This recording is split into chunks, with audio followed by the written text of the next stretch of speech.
Hey guys, I'm MS Guy, and this week has been exciting for the Switch because we got a new system update that introduced a whole bunch of new features.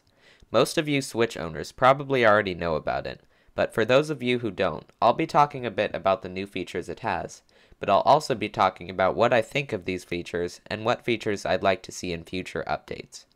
Before we get started, me and my friend are doing an event we call the Nintendo Game Awards. We have a Google form with multiple categories, and you can choose your favorite game for each category. In about a week, I'll be announcing the results in a YouTube video. We have 9 responses currently, so it would be great if you could fill out the form, link in description. Anyway, let's get started with the video now.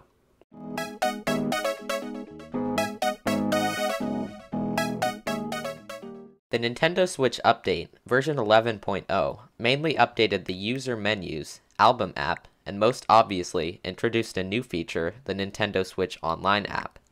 I have mixed feelings about some of these features, especially the Nintendo Switch Online app, but let's start off with the user menu. The first big thing that was changed here was the user icon selection. A bunch of new icons were added, most notably these Mario icons for Mario's 35th anniversary. Since Super Mario 64 is my favorite in 3D All-Stars, I made that my new icon. I'm not completely sure if any of the other icons are new, but these Mario ones are really good. Next up, we have an entirely new tab that was added, the Trending tab. Here, we can see a bunch of different Switch games that our friends have played, and we can see which are the most popular among our friends. I think this is a really cool feature, and it might even help you discover some games you hadn't played before.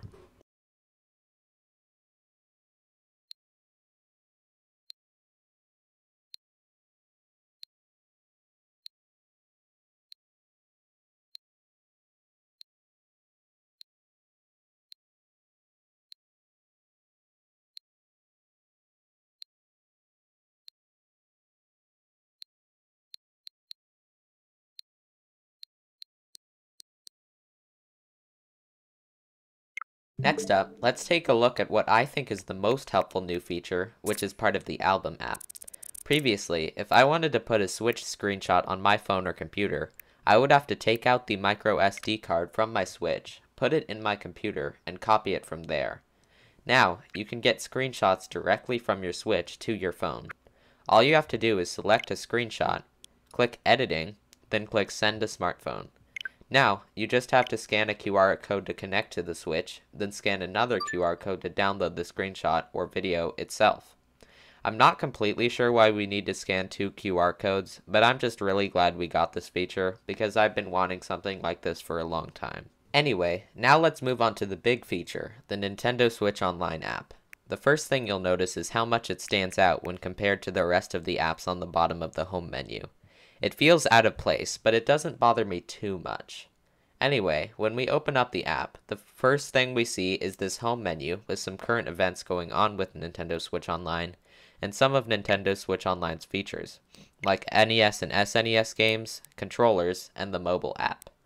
In the Online Play menu, you can see games you can play online, and what you can do with the Nintendo Switch Online app, which I do not have myself. In the NES and Super NES menu, you can see all the NES and SNES games, and when they were released, which is pretty cool, but unnecessary, as you can just open the games from the NES or SNES app. You can also see the save data you have for games, and more special features you can get with Nintendo Switch Online.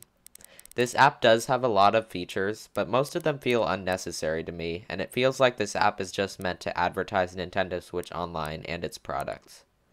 I really don't see any reason I would use this app other than to make this YouTube video. It's cool we got it, but as I'll mention soon, there's a lot more features they could have added that would be much better than this. I talked a bit about new software features in my Predicting Nintendo Switch Pro video, but I want to go more in depth for this video. The first major thing I would want would be themes. I like this dark simple mode, but I think it would be a lot more fun to have themes like in the Nintendo 3DS family. They really make your system more fun, and Nintendo could make a lot of money from this as well. They wouldn't even have to make a new app, they could just add it to the eShop. I really have no idea why Nintendo wouldn't do this. I guess they like keeping the simplicity of the Nintendo Switch menu, but I know tons of people would like themes a lot. Another 3DS feature I would want would be folders. Folders can group games and apps into sections, and you can name folders however you want. I would want this feature, along with some customizability for the folder, like you can put icons and different colors on it. This would make the Switch menu a lot easier to use and navigate. I would also want some more apps on the bottom part of the home screen, apps we can actually use, unlike the Nintendo Switch Online app.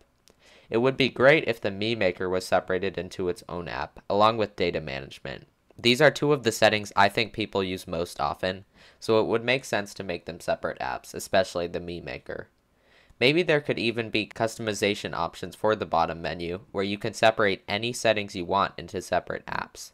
I mentioned the Nintendo Switch Online mobile app a bit earlier, and the main reason people would get it is for the voice chat. But that seems way too overcomplicated. Who wants to have two devices open for voice chat? The Switch should definitely have voice chat built in. Lastly, I would want an easier way to become friends on the Switch, because entering long friend codes is really annoying. And I would also want just some more customizability in general, because I think the Switch could really use it. So anyway, I hope you enjoyed this video. Tell me what you thought of my wants in the comments, and be sure to like and subscribe if you liked the video. Also, make sure to check out the Nintendo Awards form and fill it out, it won't take too long.